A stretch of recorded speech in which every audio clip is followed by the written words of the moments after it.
રાજકોટમાં પીએસઆઈની સરકારી રિવોલ્વરમાંથી આકસ્મિક ગોળી છૂટતા અધિકારી અને એક મહિલા ઇજાગ્રસ્ત। રાજકોટ શહેરના યુનિવર્સિટી માર્ગ પર આવેલા સમન્વય સુલભના રહેણાંક સંકુલમાં એક પીએસઆઈની સરકારી રિવોલ્વરમાંથી આકસ્મિક ગોળી છૂટવાની ગંભીર ઘટના પ્રકાશમાં આવી છે।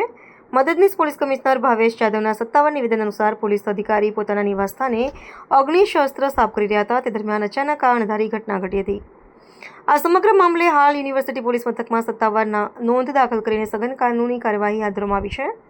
પ્રાપ્ત વિગતો મુજબ વર્ષ 2022-23ની ટુકડીના સીધી ભરતીના પીએસઆઈ એન કે પંડ્યા છેલ્લા 2 વર્ષથી યુનિવર્સિટી પોલીસ મથકમાં ફરજ બજાવતા હતા અને 15 દિવસ પૂર્વે જ તેમની બદલી સાયબર ગુના શાખામાં કરવામાં આવી હતી।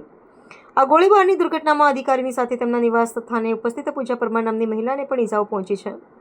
પોલીસ અધિકારી અને તે સમયે હાજર મહિલા વચ્ચેના સંબંધો અંગે પોલીસ દ્વારા ઊંડાણપૂર્વક તપાસ શરૂ કરવામાં આવી છે, જે આ પ્રકરણનું એક અત્યંત મહત્વનું પાસું બની રહેશે। આ સંવેદનશીલ ઘટનાની ગંભીરતાને ધ્યાનમાં રાખીને ઉચ્ચ અધિકારીઓ દ્વારા સક્ષમ અધિકારીને ત્વરિત ધોરણે ખાતાકીય તપાસ સોંપવામાં આવી છે। પ્રાથમિક તપાસને વધુ સચોટ અને પારદર્શક બનાવવા માટે ન્યાયિક વિજ્ઞાન પ્રયોગશાળાના નિષ્ણાતોની પણ મદદ લેવામાં આવી રહી છે। તપાસ એજન્સી દ્વારા ઘટના સ્થળેથી સેવાકીય અગ્નિશસ્ત્ર અને વપરાયેલ કારતૂસ કબજે કરીને વધુ વૈજ્ઞાનિક ઢબે પુરાવો એકત્ર કરવાની તજવીજ વેગવાન બનાવવામાં આવી છે। યુનિવર્સિટી પોલીસ સ્ટેશન વિસ્તારમાં ગઈકાલે રાત્રિના સમય દરમિયાન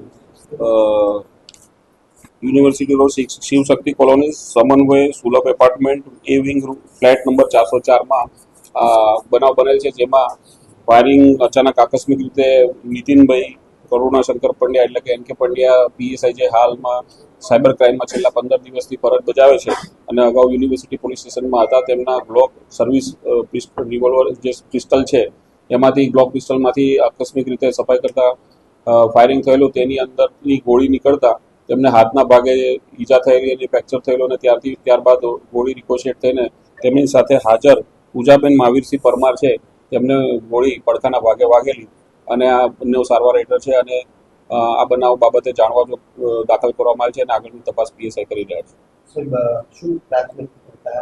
છે।